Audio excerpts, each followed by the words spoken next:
Good evening, everybody. Hope you're all doing fantastically well. It's Conor, and we are back here with an evening update. You probably can tell that I'm wearing something a little bit different. Yes, a nice little peacock at the end, the One Leeds Fan Channel at the top. We are bringing some good things to you very, very soon. I'm really excited for that. Things going on in the background. Just received this today, and yeah, good things are coming. Hope you guys like it. We'll have more bits on the channel as well in the coming weeks and stuff like that.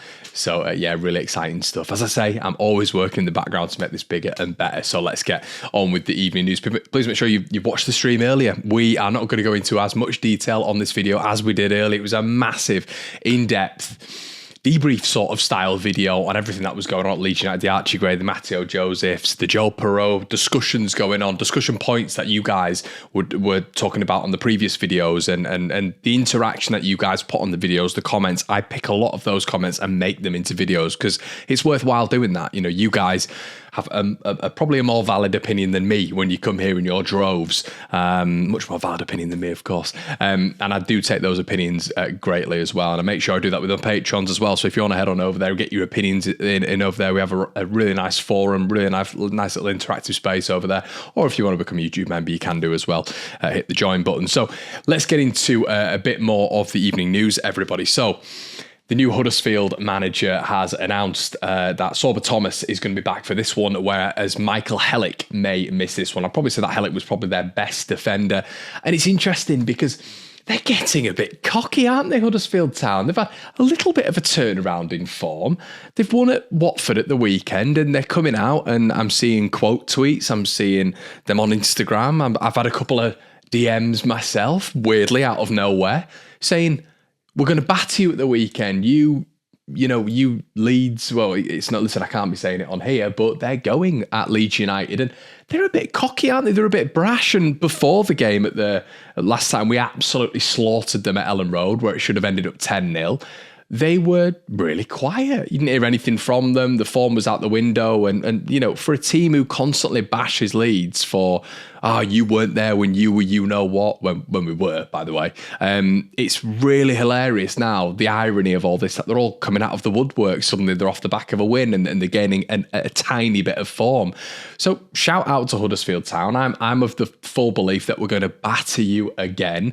Listen, it's a big rivalry for you, a huge, huge rivalry for you dogs, which is great. Listen, you'll go into it, it'll be amazing. There'll be probably, I don't know, probably about 20,000 of you there. You'll complain when you lose that Leeds are a one-club city. And look, we're looking forward to all the excuses again. It's a big game for Huddersfield Town, and they've been talking about how embarrassing the Leeds fans were last night, and keep going. And the new manager as well obviously stoked the fire a little bit, didn't he, when he said, out of nowhere, when he was talking about the size of Huddersfield Town, he decided to mention Leeds as well, out of nowhere. They know about Huddersfield Town more than Leeds. Now, I know this was said before, Maresca said what he said when he almost stoked the Leeds United fire, but you're stoking it again. So continue to stoke it, continue to play on it, because what happens then is we react. The fans react. The fans are more up for it. So let's see what happens, because I'm well up for this one now. I wouldn't have been up for it. It's Huddersfield Town. Who gives it? Who cares? But now, you know, their manager stoked it a little bit. It's going to be brilliant. It's going to be excellent when we absolutely pace them again. Because I fully believe we will do so, because they're just not on our level, and will never be on our level in terms of grandeur, club stature, reputation, anything. So I'm looking forward to the game at the weekend, of course. Let me know what you think about it in the comment section below, everybody. But yeah, it looks like Leeds are going to have a few bodies back, I think, for this one as well. I personally believe they've just rested a few. That's what I think. I think we've just rested a few. And yeah, you know, we'll wait and see on that one. We'll wait and see how many bodies are going to be back. But, you know, we've still got a lot of options to deal with Huddersfield Town, in my opinion, quite easily. Let's touch wood and hope that's the case. Chelsea, last night, multiple sources from the London end suggesting that they are taking a shrewd look at Archie Cree and Crysencio Summerville. Now, that doesn't surprise me whatsoever. Archie Cree was player of the match last night. Crysencio Summerville has been pretty much player of the season in the Championship. And when you look at, you know, players like Mudryk and Madueke, who are struggling Premier League level to adapt, I think when Summerville came into this Leeds United setup not long ago, you know, when he first came in, even by Premier League standards. You saw he was raw, but he was having a massive impact on games when it came to a Leeds United standpoint. We weren't really playing to his style of play as well. We weren't playing as expansively. We were playing in a narrow system when it came to Jesse Marsh. But, I feel like another year of development, an expansive style of play that caters to his attributes. I think that he's going to be a really good addition to the Premier League when we get there, which I fully believe we will do. And we've not spoken about Crescencio that much over the past 24 hours because it's been circulated around Matteo Joseph. It's been circulated around Archie Gray and Joseph and many more. I think I said Joseph twice there. Joseph, Ampadu and Archie, I should say. But we all know the quality. We all know the quality. I think the one that we're all standing by for the weekend is going to be Jorginho Rutter. But, when it comes to transfer rumours, Chelsea are apparently looking at both of those now. Now, the reason I wanted to bring up Chelsea is not just because we played them, not just because they're a rival, but they are just absolutely idiotic when it comes to cash. So, in a strange sort of way, it would be horrendous for Leeds United to lose players of that ilk calibre. But you do look at it in the long run and think, well, how much would Chelsea chuck at that? How much would Chelsea chuck at that? And you don't feel like they've got any. I mean, I think Todd Bowley is their sporting director. So, yeah, it'll be fascinating to see what happens in the summer. But whatever comes, I do feel Leeds are going to receive offers for Crescencio Summerville, no matter what.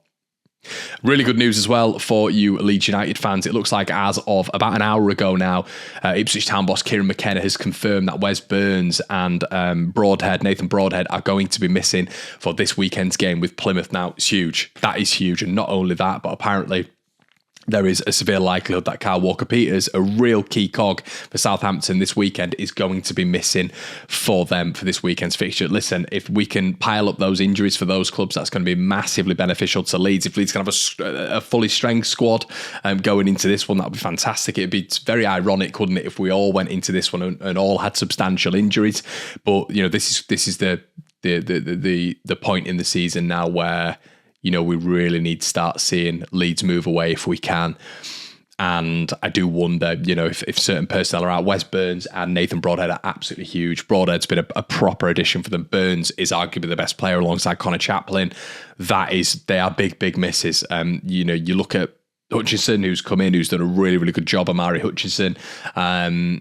And maybe he's going to come in and be a nice little replacement there. I still would expect them to breeze past the very poor Plymouth side at the minute. But this is really good news for Leeds United in terms of two key players, two key personnel out of this weekend's fixture. And we are having to look at other sides now, of course, because other sides really need to slip up, as Southampton have very, very recently, for Leeds United to gain that advantage. And do you know what I wanted to talk about, everyone? I wanted to talk about it after we saw his interview on the Sky cameras not long ago. It's going to be Stuart Dallas. And where do we see his status at this moment in time? I feel so sorry for him. He's there giving it all with the Leeds players on Friday night. I believe he was there last night as well. And I just think to myself, he was in. They reckon the impact was the equivalent of what it would have been, like a car crash, basically, in that Manchester City game where he came off with a horrific injury. Was it a broken femur, I believe? And you do wonder what his recovery is like at this moment in time. It's been a long time, hasn't it? A real long time. And will Stu get to that level again? Is he ever going to play football again? That's the question we should all be asking. And listen, I'd love to get him on the channel one day. I might ask the question if he fancies coming on or whatever, and he can explain his side of things. That'd be amazing. And yeah. If he'd fancy that, but I think it'd be really good for the channel and really good for you guys to hear what he has to say. But yeah, I just wonder how his head's at this moment in time. He's almost like a cheerleader at this moment in time, isn't he? And I just don't see if he's ever going to be able to play football at the top level again. Does it also kill his career a little bit if Leeds are to get to the Premier League? In a strange sort of way, us staying in the Championship would be a lot better for Stuart Dallas, because maybe minutes-wise he'll be able to get a few more of the Premier League. We're talking about upgrading our players right now, who were playing so well, some of them, and some of them who are trying but maybe aren't at that level.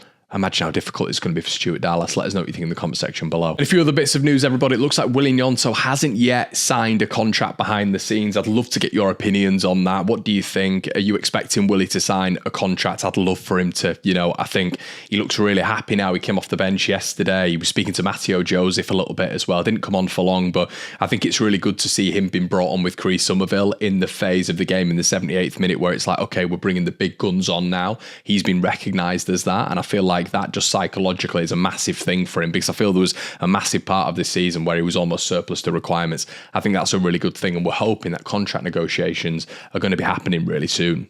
Right, everybody, this is going to be my team for Huddersfield as well, dependent on injuries. We're going to go Meslier, Gray, Rodon, Ampadu, Firpo. We're going to go Gruev and Kamara in the middle. We're then going to go Gnonto, Pirro, Summerville, and Matteo Joseph. This is all based, of course, on if Rutter is out. But let me know what you think in the comment section below. Would you make any changes? Guys, it's been an absolute pleasure. Like, comment, and subscribe. Head on over to the Patreon where Generation Leeds is coming out tomorrow. Well worth it. And I'll see you in a bit.